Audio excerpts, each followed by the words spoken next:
Tonight's guest with us on Midwest Mania Outdoors is Ron Kulas from Stay Sharp. Ron, would you like to introduce yourself? Oh, where do I begin? I just am an old farmer that is a custom knife maker, former engineering for medical devices, and for the last umpteen years I've been making sharpeners and bow hunting all over the globe as time allows. And right now we're settled in northeast Wisconsin, just south of the UP, and we've set up our headquarters here, and here's where we're going to stay. That sounds great. Yeah. Let's start. Let's go. When did you first start bow hunting? 51 years ago. So I'm an old guy, and my dad didn't really bow hunt, but he did have a Shakespeare Nacita with some wood arrows and some Hillbree broadheads. Hillbree heads had a plastic ferrule with internal threads, so you could just thread them onto the wooden shaft. And we went about losing every arrow he owned until we had to go and get our own gear. That bow was a little bit too powerful for us. And then I got a green fiberglass recurve and some wooden arrows, and I took my first animal at age 10 with an arrow, and that was a mouse. Not bad. Yeah. Not bad at all. So did you started out hunting with a trad bow, right? All trad. Yeah, that's my core. Yeah, that's my core. I love trad. I still hunt trad. I do have a Bowtech compound, but I've got more recurves and longbows than I can count. I sort of collect them. But yeah, trad is my favorite way to hunt, and that's how I started out. But I got into suburban deer culling for 2 municipalities, and they didn't want somebody out there with a homemade longbow, because what I do hunt with is a homemade longbow, homemade arrows. I cut my own turkey wings, make my own fletchings. My broadheads are homemade single bevel that I make from 7 1/4-inch circular saw blades. They didn't want that kind of guy out there doing suburban deer culling, so I was using a Bowtech RPM 360, and they'd give me unlimited tags, so I would shoot $5 and 15 does in a season. That's a lot of deer. And we weren't even making a dent in the population. At one point, I think we had 90 guys, and we took over 100 deer, and that didn't even account for recruitment the next year. So the fawning was undoing our efforts. Yeah. But when I do go hunting, I've been fortunate. I've been able to bow hunt from Hawaii to Africa and everywhere in between. And when I do those hunts, it's typically product testing for my company, okay, or the companies that hire me to design, drop away rests, sights, quivers, peep sights, arrow tracking, telemetry devices, my own devices, like my own homemade 6-blade broadhead. So when I'm on a traveling hunt, it's usually product testing of archery gear. And so when I do contract work, I only accept contract work from other bow hunting companies, so that when I do field testing, those are business trips. My daughter wants to say hi real quick. You can say hi. His name's Ron. Hello. Hello. She's a trad bow too. Yeah, I'm technically part of this channel too. Yeah, she said she's technically part of this channel, because she does she's behind the camera most of the time on my YouTube channel. Well, she's the boss then. You're just a hired help. Yeah, pretty much. Exactly. But no, trad is my favorite way to hunt. I've taken bear, I've taken deer. I just need a turkey to have the Wisconsin trad trifecta. But I do hunt with a compound at times. So I've got recurves, I've got long bows, homemade bows, I've got self bows made from a single piece of wood. I've got board bows. I've got every kind of bow you can imagine, trad wise. Okay, my daughter wants to say something. Sure. I was shooter of the year last year. Yeah, she was shooter of the year last year in the Midwest Archery Championship. Using a trad bow? Yep, a trad bow. She beat out compound kids. And I beat him. And she beat me too. I had to put that. That's all that matters. Yeah. That's the best trophy of them all. I went home with 2 trophies and a medal, and he went home with nothing. Good night, Evelyn. And they never let you forget it. You bring them up, you raise them, you feed them, and as soon as they can show you up, they'll never let you forget it. Yep. And my son, he don't hunt anymore, but he can pick up a trad bow. He can pick up a trad bow and I'll shoot me any day of the week. Yeah, it's just that instinctive, pure, like throwing a baseball or throwing a wad of paper in a garbage can. You don't need a sight or a release or good form. It's just instinctive and natural, and that's the most pure way to do it. And that's what I get the most joy out of shooting. I had a Matthews and I dropped my brand new bow out of a tree stand, and I broke the cams on it, and it was my fault. And at that time, I couldn't afford. I just spent all that money on a bow. I couldn't afford to have them send in and have the new cams put on and all that stuff. So my wife, we were just newly married. She bought me a Martin Jaguar takedown recurve. I'd never looked back since. Yeah, they are a blast. No, the bow that I shoot the best happens to be a Ben Pearson Collegiate, which was a bow just made for college athletics. I can pick that thing up, and I don't care if it's been weeks or months. That thing just, for me, shoots great. The next one is my Shakespeare Wonder Bow in the Cedar. Go ahead. My homemade reflex deflex longbow. That one I designed and made the form and made everything myself. And that's what I've taken deer and bear with all homemade everything. Homemade broadheads, homemade finger tab that I made from a leather boot upper from a sorrel boot. Everything, every even the camel was homemade. I've been able to take deer and bear with it so far. That's cool. I have my limbs started to wear out on that Martin Jaguar my wife bought me, and I had my first neck surgery then. I wasn't working at the time, and my son's best friend, it's like my other son, went to a garage sale up in Rockton, Illinois. That's almost to the border of Wisconsin, and bought me a super nice Cedar Shakespeare super nice Cedar for $3. It had a slight twist in the limb, but I wrapped a damp hot towels around it and took a bicycle inner tube and wrapped it and twisted it back out, and I shot the biggest buck of my life with that bow. With 2117 aluminum arrows from Dick's Sporting Goods and some Maiden Stinger broadheads. Yep. Oh yeah. I mean, the aluminum arrows. When I switched from wood to aluminum, it was initially the green Game Getters. That was the cheapest one. I couldn't afford the really nice autumn orange XF75s, but the Game Getters were fantastic and cheap, and yeah, they didn't stay straight very long. You could get them pulling them out of the target, but they were cheap. Yeah. But let's talk more about. You really got to talk about this. I know you're. Aren't you part of the? I'm trying to think of what's called. I just drew a blank. Joys of 14 concussions. The Ashby Foundation. The Ashby Foundation, correct? Ashby Foundation is a great org. I became a donator to them. I sent them some money. They sent me some merch. I do not represent them. I do not speak on their behalf. Okay.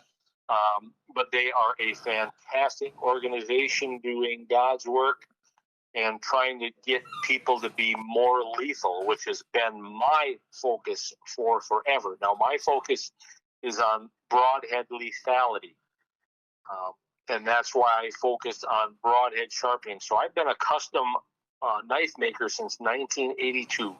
I know because the very first knife that I made, I embedded two 1982 dimes in the handle. And so sharpening on the farm, when we butchered, my job was to sharpen everything. When a knife became dull, regardless if we were butchering cattle, swine, chickens, rabbits, whatever we had, my job was sharpening things. So I got good at freehand sharpening, but nobody possesses the freehand sharpening gene. So back in 2015, when I was shooting slick tricks, I had to come up with a way to sharpen those blades. Back then, when Gary was alive and owned the company, he was getting his blades from Germany, some really good blades that were thick enough and of decent enough material that they warranted resharpening. And like most bow hunters, we are cheap, so sharpening blades was better than buying blades. So I came up with our replaceable blade guide, and it took off from there. Now we've got 12 different broadhead sharpening guides. We just released our latest one, which is called the Answer, and I haven't looked back since. I retired from General Electric Healthcare, where I spent 25 years designing medical devices, mainly diagnostic imaging devices, CT, PET, ultrasound, X-ray, all that good stuff, mainly focusing on CT, CAT scan design. And at that point, we were doing a lot of 3D printing of items, and I took my work, my vocation, and linked my avocation, bow hunting, together and started 3D printing some broadhead sharpening guides, and people started saying, "Hey, make me one, I'll buy it." Well, that's when you know you have a company. Exactly. If somebody says, sell me one, I'll buy it. And so we went from the replaceable blade guide to the fixed blade to, at one point, I came up with a guide, and I called it the Iron Will Guide, and that was strictly to sharpen iron will broadheads because they were sharpening their heads at 23 degrees on the side. And I don't think that sat well with Bill and Iron Will, and I ended up changing it to the Gray Guide because it not only sharpened iron will heads, but it sharpened a lot. It's probably our most prolific guide because it sharpens so many different blades. So we changed that to the Gray Guide. But then there started single bevel heads became really hot, which I always found odd because I had made my first single bevel head back in 2007.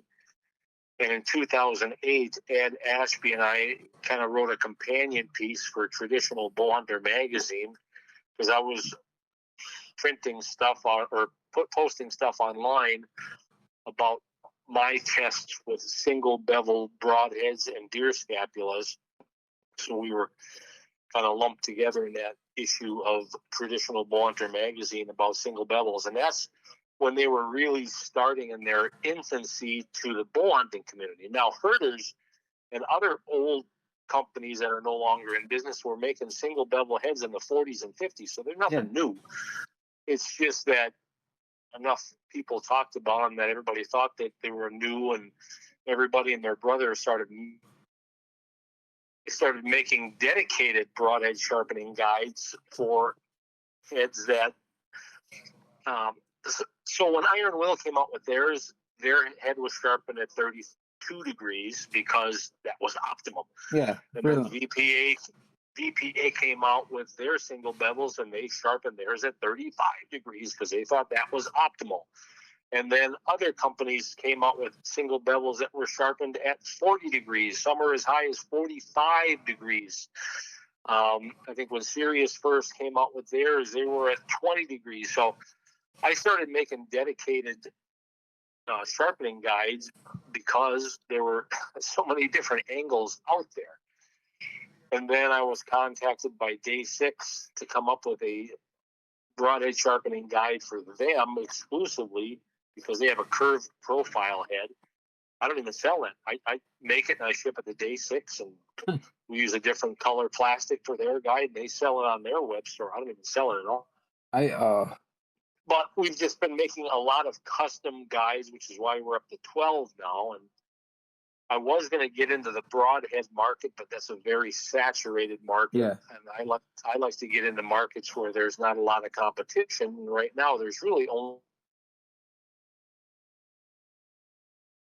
make more.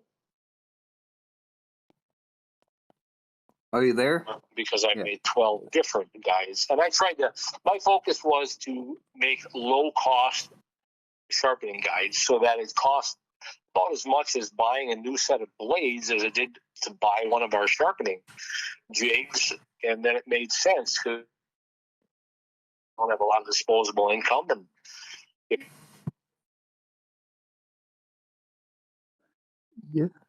a lot of different and unique ones, which drove us to making the answer, because that was the answer to about 70 heads on the market that nobody could sharpen, not even us, until we came up with this new guide. And now we can sharpen heads that previously could not be sharpened any other way but freehand sharpening. Yeah. I shoot the wiki heads, and they fly good out of my setup. But I also shoot wood arrows. So yeah. Oh yeah. And that's a real tough nut to crack, because every piece of wood is different, right? So tuning them with their spine, you may get a dozen of them, but every one of them is going to be different, as opposed to the consistency of aluminum. And then the consistency of carbon makes tuning a lot easier. Tuning wood, I mean, humidity and temperature has an impact on a wooden shaft. yeah. So that makes things a bit more challenging. And then when you put a really big broadhead on it and you shoot it from a trad bow with fingers, that's when the wheels really come off for most guys, which is why most guys shoot carbon and compound bows. I shoot with a glove, and I shoot 5/16 shafts because they're a little bit faster. I know speed don't make a difference, but it does sort of make a difference on a trad bow, because you don't have that speed of what a compound does, or a crossbow or anything like that. Well, my homemade longbow shoots an arrow blazing 210 feet per second. And when I tell people that, they just laugh. It's like, you can't kill anything with something so slow. Huh. And, I tell people that they've been doing it for years. As long as the arrow gets there before the season closes, what do I care? Exactly. I bought a used, I'm probably going to butcher it. It's River Rising longbow. I bought it used. It was only a year old, and that thing shoots about 190 feet per second. And it's the fastest. As long as you, and I can hold it. You're accurate, that's fine. If you're accurate and you keep your shots close, that's all that matters. I had a big name company longbow delaminate on me. I'm not gonna say names or anything like that, and they wouldn't cover the warranty. And even though I only had it for 2 years, well, the shop I got it from, it was made in 2017. So I ended up buying a PMZ, an Amazon special, and that's what I shot I hunted with it last year, and shot my 3D season with it last year too, and it works. It's cheap. Yeah. It cost a whopping $83.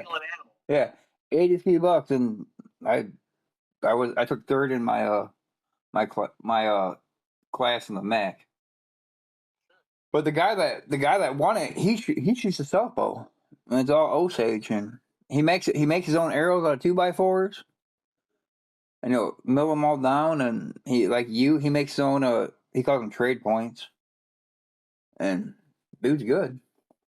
Oh yeah, it doesn't cost a lot of money to kill stuff with a bow and arrow. No, but guys love to spend a lot of money doing it, and that's fine. God bless them. Everybody's got their own budget for what they can afford. So and that's where I am. And I live in Illinois, and my archery season goes from October 1st to, I want to say, like the middle of January. It ends either on the 15th to 20, around 15th to the 22nd, depending on the calendar date of January. And I have a longer season.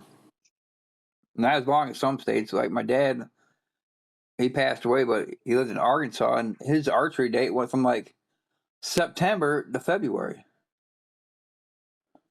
Yeah.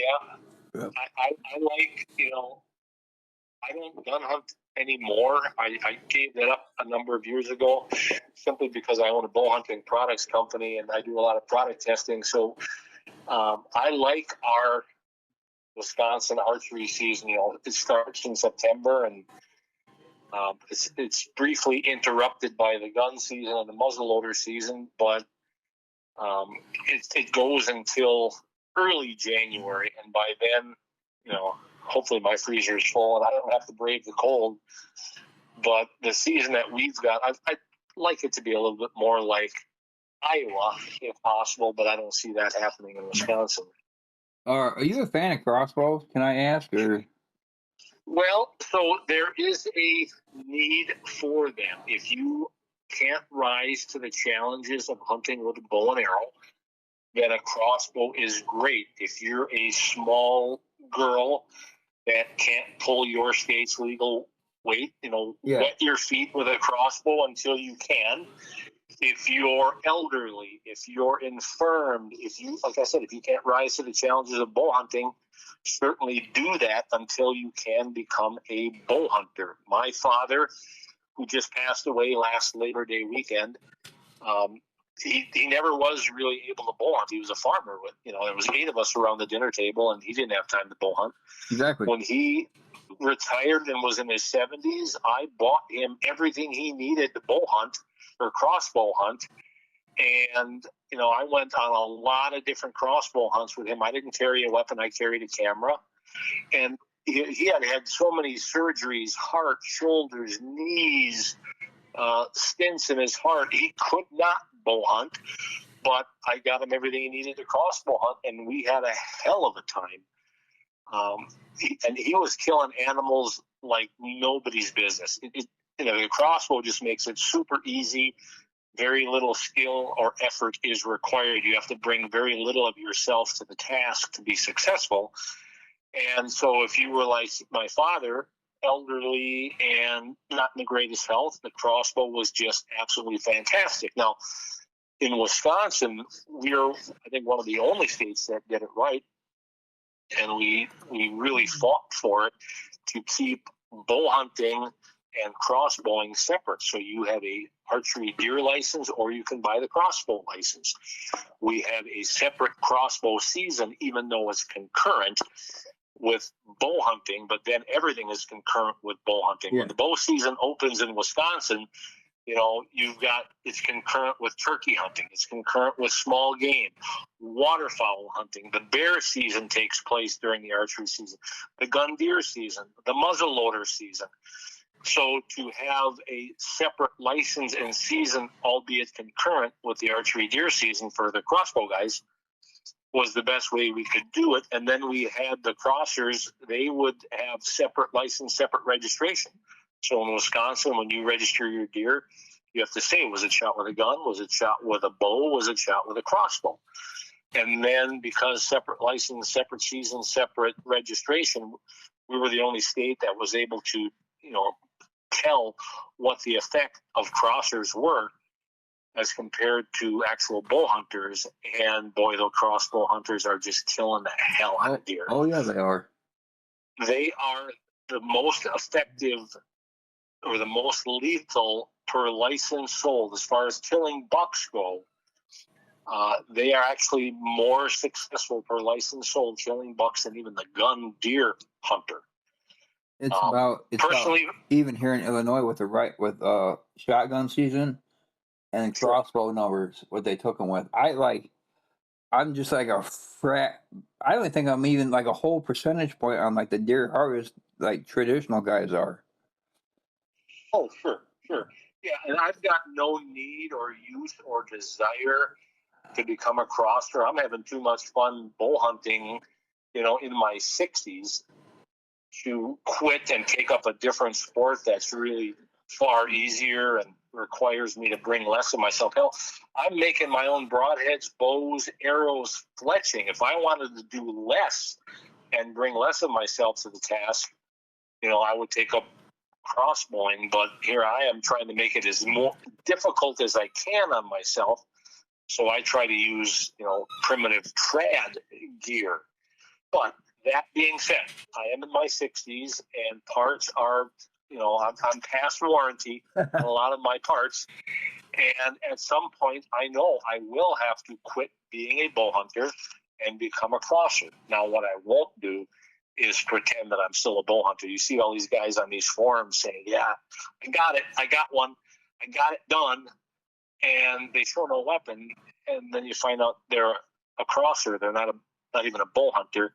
They're just trying to pose as or pass themselves off as a bow hunter. I'm sure they'd love to be a bow hunter, but they're crossers and they're not bow hunters. But again, like I said, I will get there at some point. I won't call myself a bow hunter at that point. I will be a former bow hunter, but at that point I will be a crosser. I'll buy the crossbow license. I'll hunt the crossbow season. I'll register it as a crossbow kill, but I'll hang on to being a bow hunter for as long as I can. But at some point I will age out. I will have to become a crossbow hunter. The sportsman's club I joined, like my property sits in between. Like, do you know what NLI property is? Natural Land Institute. Are you familiar with it? No, I'm not. I think it's mostly Illinois thing. But don't hold me on. I don't. It's like a conservation group. It's not state land. It's private.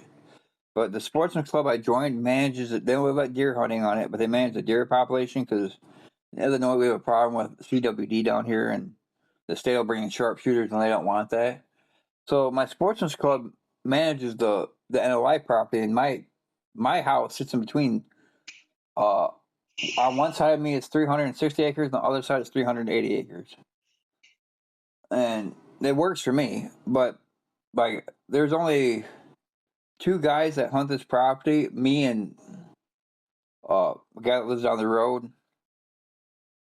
But we're the only guys that actually shoot bows. Everybody else shoots crossbows, which they're all older guys. I understand why they do it. Like, I helped out a couple guys drag out deer this year and track them.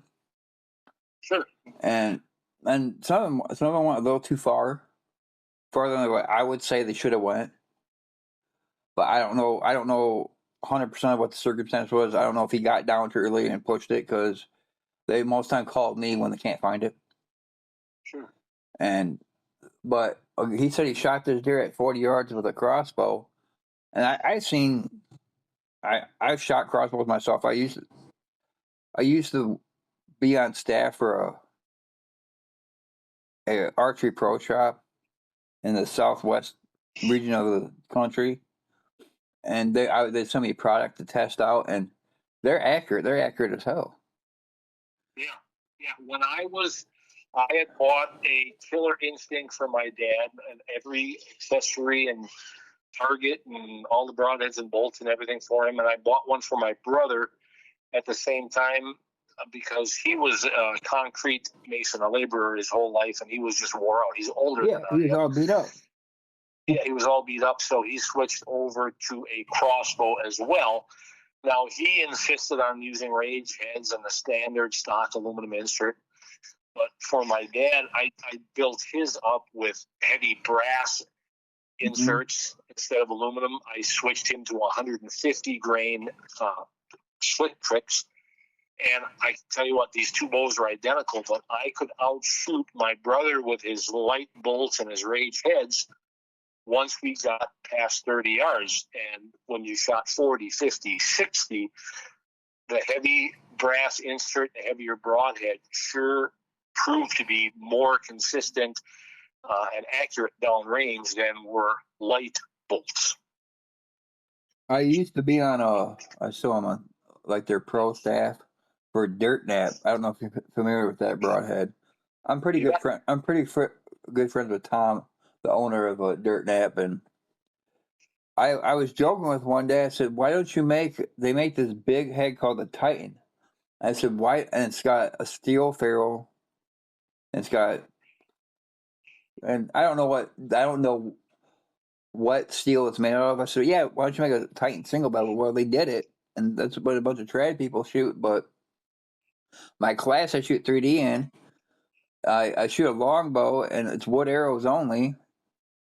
I got pretty proficient with that setup with wood arrows, and I tuned my bow. I tuned the arrows to the bow, but I figured I got more. I thought I got better performance out of those wood arrows because I shoot them 9 months out of the year. And when hunting season goes on, I don't want to switch over to carbon arrows. Granted, I might get better performance on it, and they're easier to build on a consistent platform with straightness and all that, and you can put heavier brass inserts in it. And he doesn't make a. I've been joking with him. I said, you need to make me a glue-on broadhead, a dirt nut glue-on broadhead. And he laughs, goes, Justin. Well, you can get glue-on adapter. That's what he tells me. I said, no, I like the glue-on, bro. I just like doing it. Sure. Oh, yeah. I'm an automotive technician by trade, and I've been doing it. I'm an ASE Master Tech, and I've been doing it for 25 years now. I should say I've been doing it for 25 years. It's been a while. With all my neck injuries and stuff like that, I'm going for disability right now because they ain't gonna put me back together. Make a long story short, sooner or later I'll be hunting with a crossbow. Sure. I don't want to. And again, yeah. But you have to do what your body allows. If you really like to chase deer with broadheads, and the crossbow is the last resort, only way you can do it. That's why the crossbow is a fantastic tool. You know, that's wonderful. Now, like I said, my father died last fall. My mother and father died in their living room together in hospital beds side by side, 39 hours apart last Labor Day weekend. We did the last rites for my mother. We moved over to my father's bed, did last rites for him, and my mother was gone in 10 minutes, and my dad died 39 hours later. Sure. So I had gotten him all of this crossbow gear, and I brought it all home with me, knowing he'd never use it again. And I called my son, who's in his 30s. My son doesn't bow hunt. He shot an archery league with me for briefly, but he just never got into bow hunting. And got married, had 3 kids, and new jobs. He just doesn't have time. I said, I'd like you to go and buy a Wisconsin crossbow license. I'm going to get your grandpa's crossbow all set up. I brought home one of my dad's pocket knives. He always liked to butcher a deer with a little cheap Imperial brand pocket knife with a blade about the size of your index finger. I said, I want you to get a crossbow license and come up here and shoot a deer, and I'm going to gut it with your grandpa's knife. We're going to have kind of a tribute hunt. So I got it all set up. This thing was shooting tacks.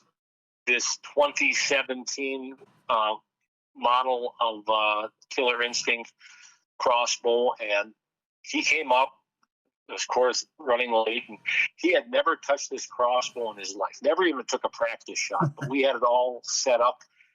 And a nice big doe came in, and he heart shot her. She didn't go 40 yards. I gutted it with my father's pocket knife. So that's a testament to just how easy they are. Here, he's never even handled this shoulder discharged weapon, and heart shot this doe without any practice or any knowledge of this weapon, any more than me saying, here's the safety, here's the trigger, tuck it tight to your shoulder, and boom, he's a crossbow hunter. Just that easy. Doesn't have to bring himself to the task at all. Just point and shoot and pull a trigger, and that's fine. That's absolutely fine. If that's what you want to, if that's the experience you want to get out of it, and you just want some meat, fine. That's great. I'll help that guy sharpen his broadhead, just like I'll help a trad guy or just like a compound guy. Every one of us needs sharp heads because sharp broadheads kill animals. So exactly. I don't care if you're shooting a compound, a trad bow, a crossbow, I will help you get your heads super sharp. And I sell a lot of broadhead sharpening guides to crossbow guys. A lot of them don't get their broadheads back to resharpen them because this thing has such power they're unable to recover their bolts, but they want to hit the woods with a sharp head. That's another thing I would say. A lot of these deer I track for these guys in my sportsman club, and they're all using mechanicals, and I think they blow through, and they don't even fully expand. They're already out the other side. Yeah, and the bolt goes so fast they don't even see the bolt impacting unless they've got lighted nocks. They don't see the bolt when it travels through the animal and goes another 20 yards. They can't find that without a lighted nocks. They don't even know if they've hit it. They don't know where to begin to take up the trail because they don't, it's a whole different ballgame. They look through a scope, probably with one eye closed, in a pop-up blind. So their point of impact and recovery starting point, for a lot of them makes it more. It certainly was for my dad. I had to find just about every one. He could not find them. I'd find the blood. I'd point to it with a stick. He just couldn't do it. Yeah. It was just hard. That bolt goes so fast. Okay. Hang on, Ron. Sure.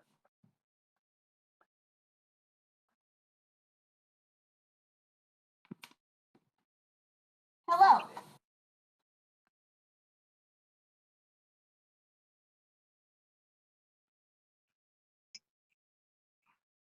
Have you hunted a bear?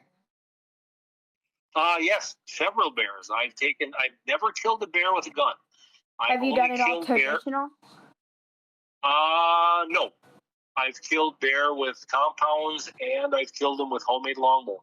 The most recent bear I took was at the furthest northern point in Wisconsin, in Ashland, Bayfield County, where if you went any further north, you'd be in Lake Superior. And that one was with a homemade bow, homemade broadhead, homemade arrows, homemade fletchings, homemade finger tab. And I got a 20-yard heart shot on that bear who didn't go 40 yards after the shot. So I've never killed a bear with a gun. All the bear I've ever killed have been with a bow. Same thing with turkey. I've never killed a turkey with a gun. It's always been with a broadhead. That is fascinating. Yeah, it's my preference to hunt with a bow and arrow. I just love to hunt with a bow. I don't need to kill anything else with a gun. I've taken a lot of animals with a gun, but about 15 years ago or so, I said, I don't need to kill anything else with a gun. There's really no challenge in it. Your range is really super far. The animal doesn't even know you were there. You didn't even have to hunt up on it. You just had to see it from a distance. And I shot a buck at 140. I was on one corner post, and he was at the other corner post of a 40, which is 440 yards. And I shot him, and I'm like, that wasn't at all like bow hunting. The meat is great. I love venison, and I'll kill them with a stick if I can to get some meat in the freezer. But my preference is always to hunt with a bow and arrow. Yeah. Something I've learned: if I look down the arrow far enough, I could hit directly where I need to hit. So basically, a bullseye. And I learned this from one of my dad's archery buddies' kids. So you're sighting down the shaft and using the point as sort of a sight. Yep. Yes. That's what you shoot. Yeah, and that's fine.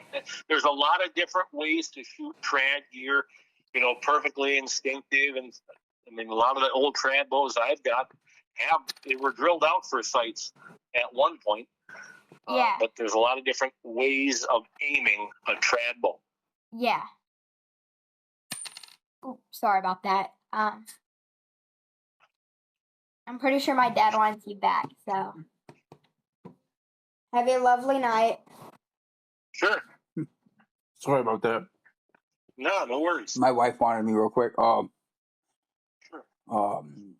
Let's touch on base for a few different things. What's your take on high FOC arrows? I'm a fan. So I shoot my total arrow mass out of my compound is 800 grains. I love Ethics archery inserts, so I shoot a 175 grain Ethics stainless steel insert. All of my broadheads, whether they're homemade or not, are 250 grains. All right. So right up front, I've got 250 grains and 175 grains. So my FOC is around 23%. Now, I helped the company design an arrow tracking telemetry device that mounts in the back of the arrow.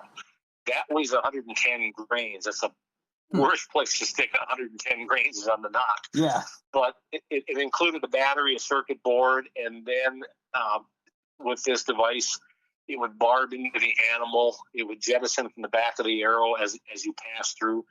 And then you'd use this homing beacon to track your deer or bear or whatever. I took it to Africa and Hawaii and other places to use it for tracking.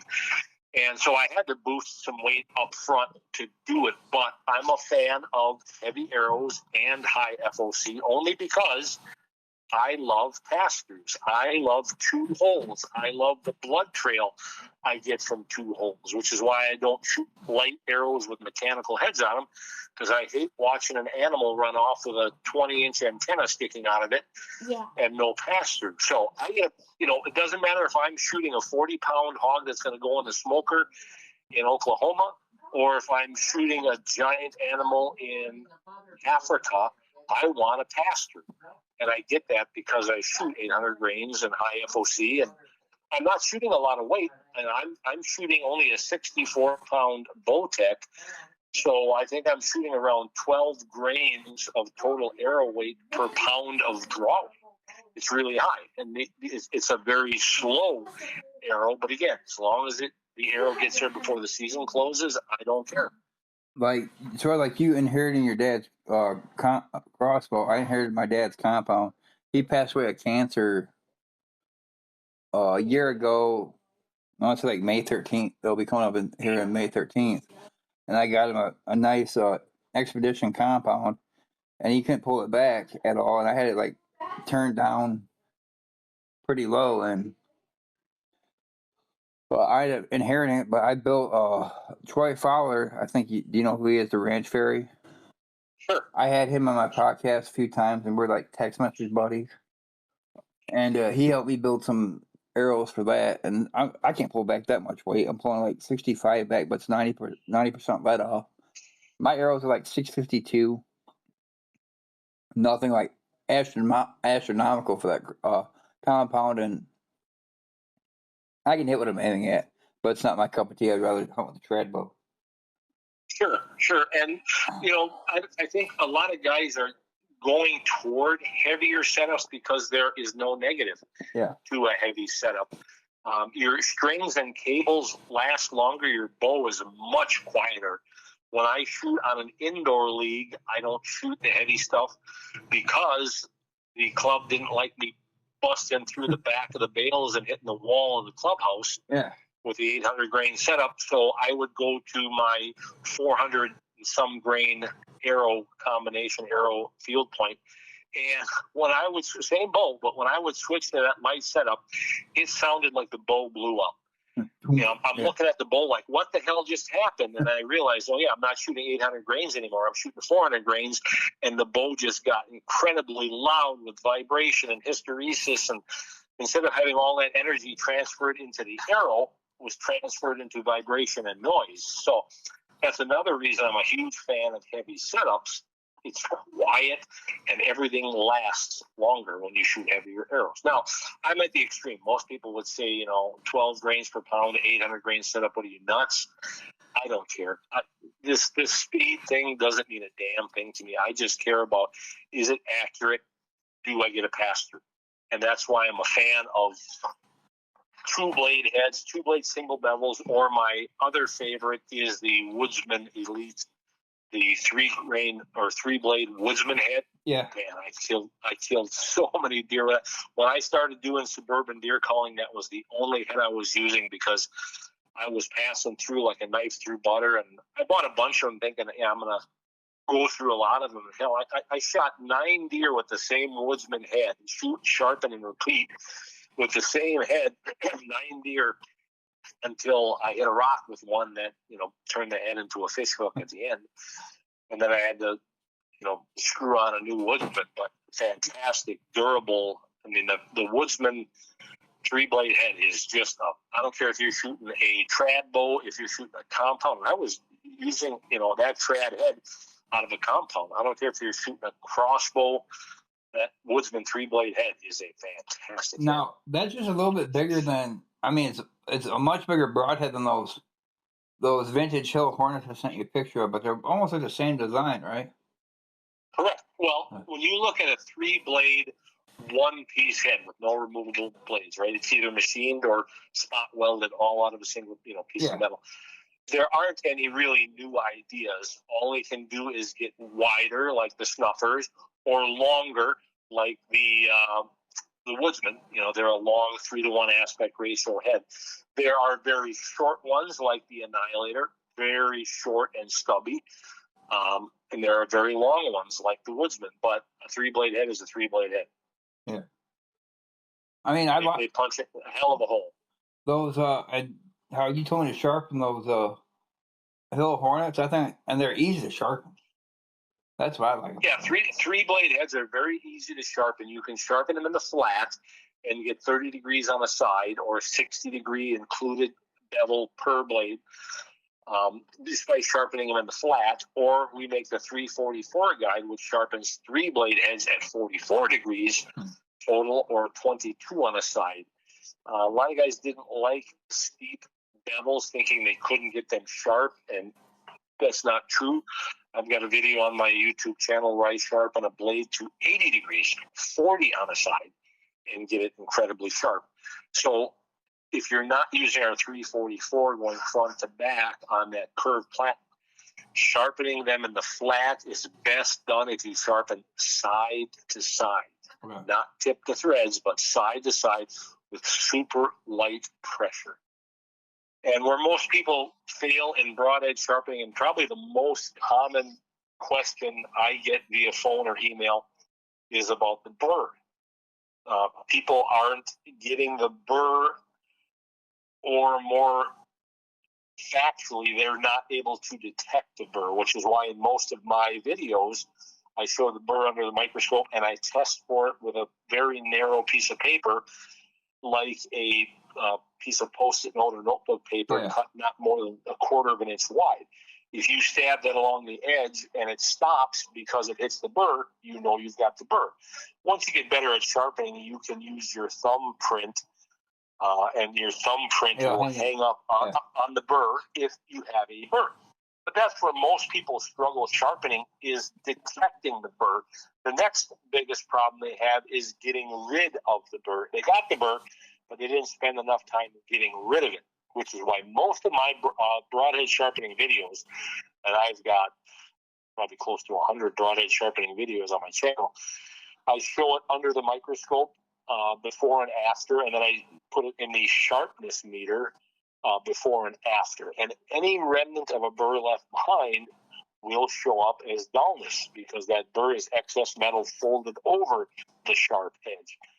And so if guys spend more time buffing and getting rid of the burr, their heads would be sharper. And that's what I spend most of my time with in my videos, talking about getting the burr and getting rid of the burr. And that comes from a lifetime of freehand sharpening for butchering animals, and transferring that into broadhead sharpening and broadhead lethality. Because I'm lucky enough to shoot a lot of animals all over the place, I know what a sharp broadhead will do. And certainly don't trust the packaging on so many broadheads that you buy that say caution, razor sharp, ready to hunt, out of the package. And a lot of them aren't. No.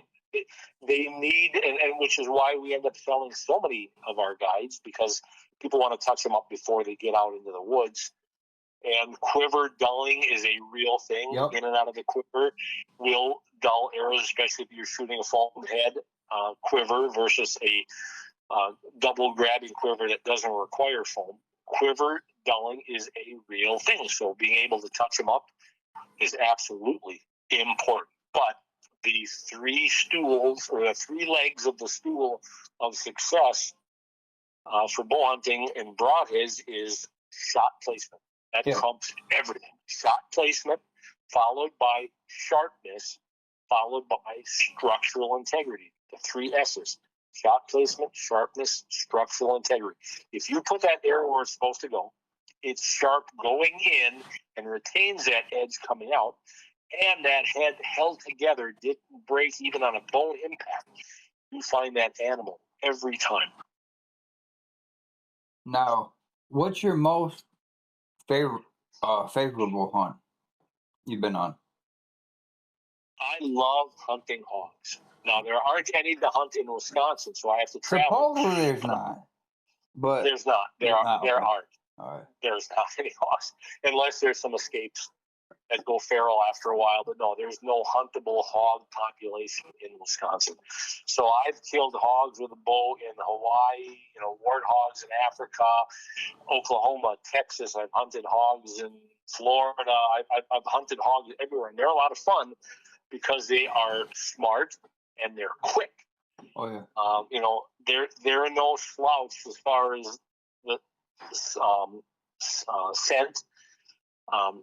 You aren't going to fool a hog. Their scent capabilities are great. They're fast.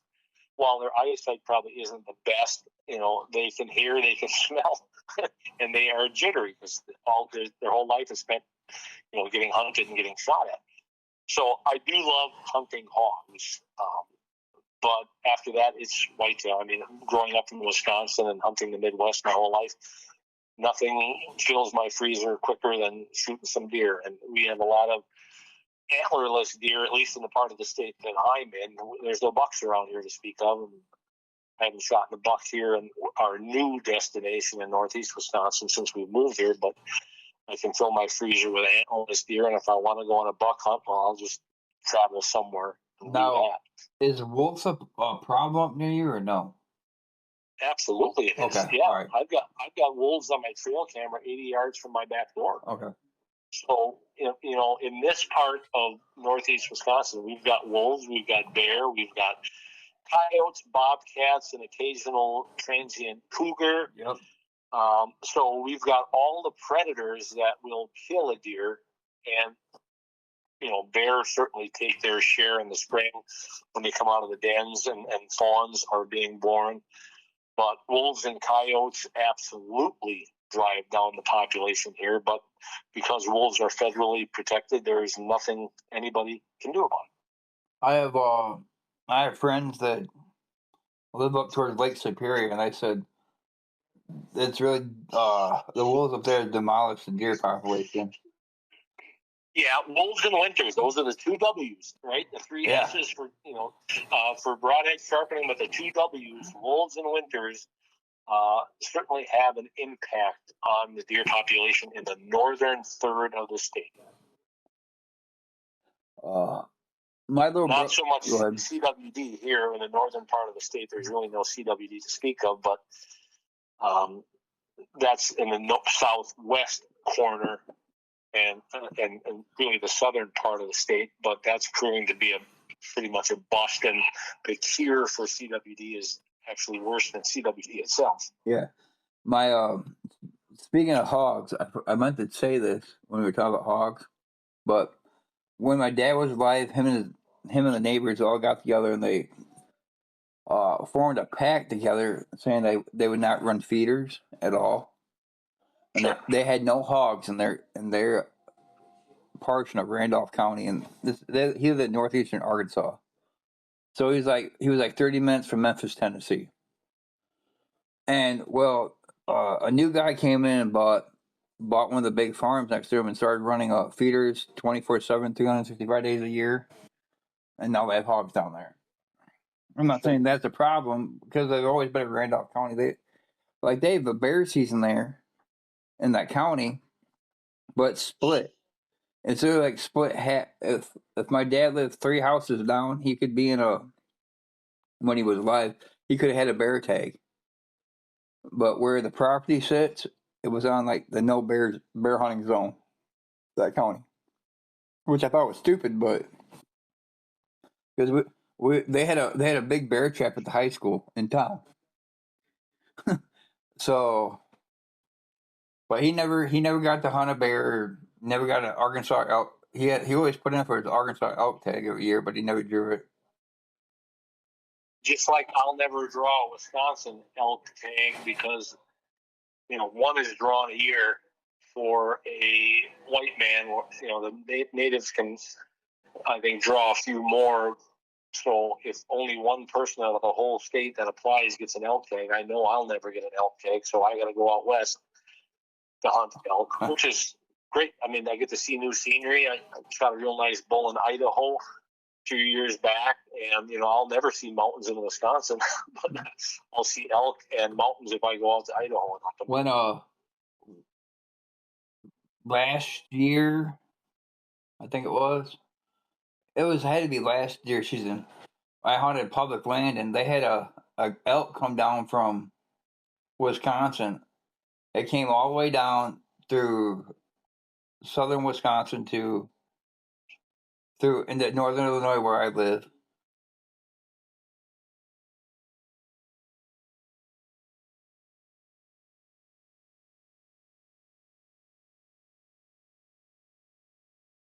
Come and call. Sorry about that. So I'm gonna have to pass these two together. But that's no problem.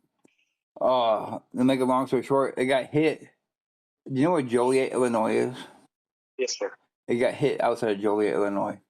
So that elk traveled all the way down from, I think it was like above Madison somewhere, where the lowest herd is, all the way down, and yeah, it's crazy. But, well, we've got moose here in this part of Wisconsin. Matter of fact, I just saw somebody posted some pictures of a moose actually south of me. Not a lot of moose in Wisconsin because moose and deer don't typically inhabit the same area because of the brainworm that the moose can get from the deer. Yeah. But we've got, we're fortunate in Wisconsin now. We're getting some sort of an elk population. We do have some moose, mountain lions, and pretty much every other species you'd want to hunt, except hogs, and we don't want hogs. I don't think anybody wants hogs that has hogs. Once you get them, you don't want them.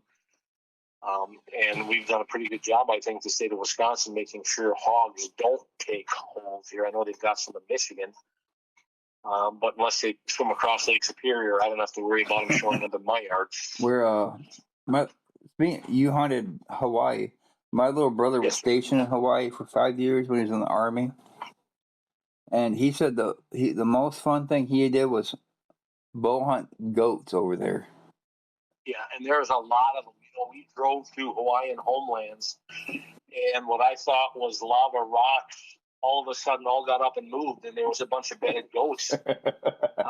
We were driving through it on the Big Island to get up to around 8,000 feet to hunt feral cattle, Vancouver bulls. Yep. That's probably one of the largest animals I've taken with a bow and arrow was a feral, kind of a longhorn cattle, and these things are no slouch. They're 100% absolutely wild and feral, and the state of Hawaii wants them gone.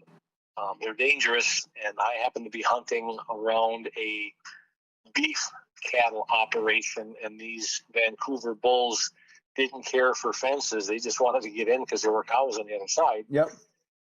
And they were destructive.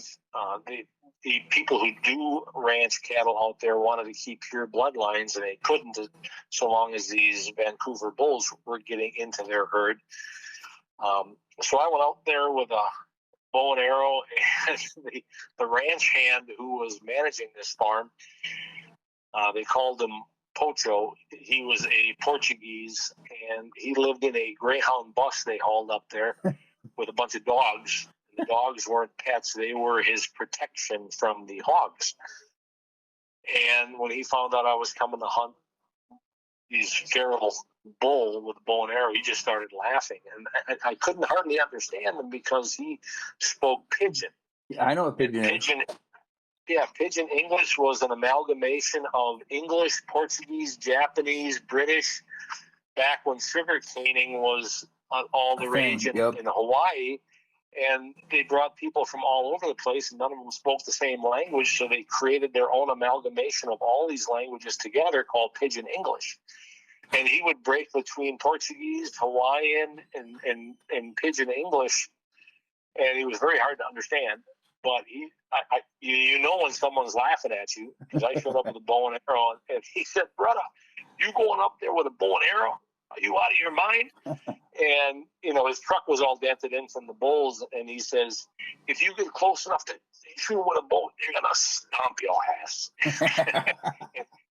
and he thought there was just no way I was going to get one with a bow and arrow. And I was able to. And it was a considerable amount of work for a guy who, lives at 1,000 feet above sea level and spent a week at sea level vacationing in Hawaii to go up to 8,000 feet. There was no satisfaction in a deep breath. No. There's not a lot of oxygen up there, and it's all walk and spot and stalk. And I had my guide with a shotgun, and there was another guy backing him up with a rifle.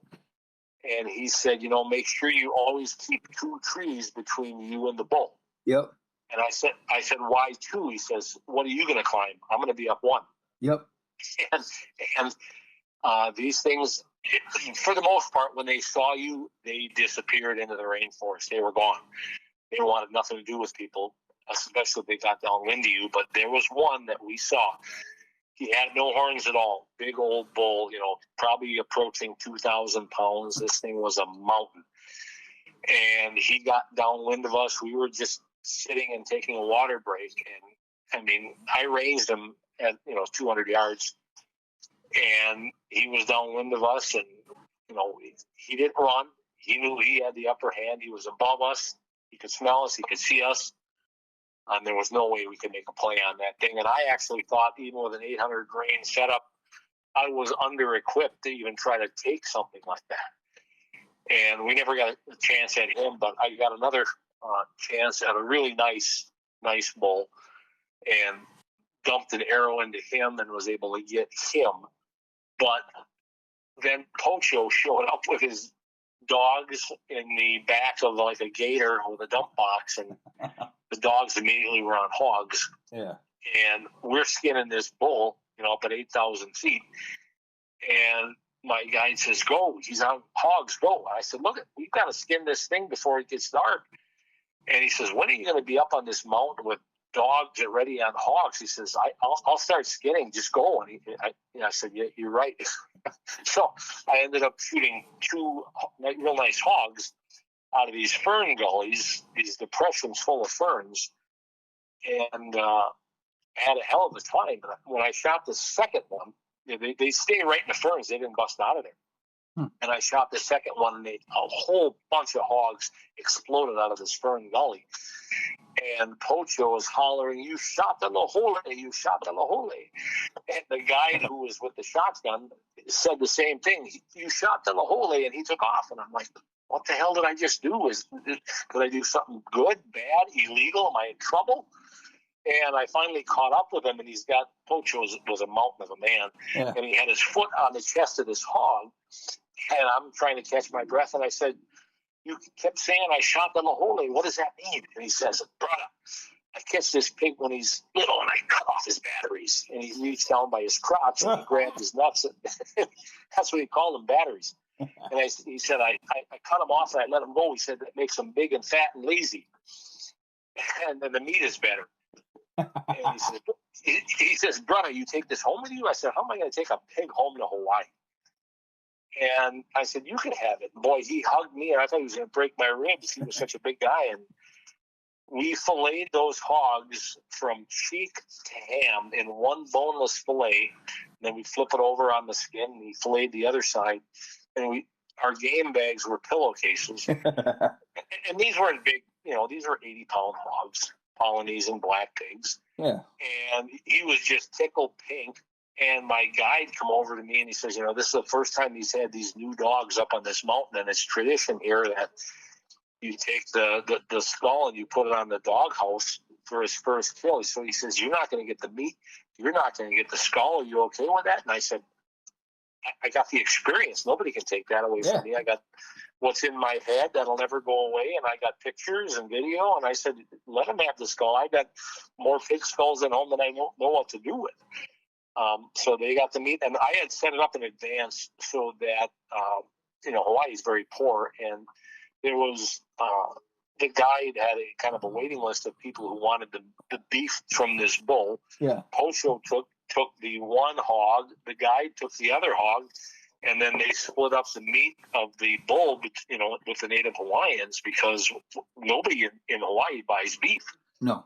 It was prohibitive. It was cost prohibitive to buy it. It was so expensive, so none of it went to waste. So now in Hawaii, that was a different deal. We got to eat everything we shot. I even ate the liver from the wildebeest that I shot for breakfast the next morning. There's nothing goes to waste in Africa.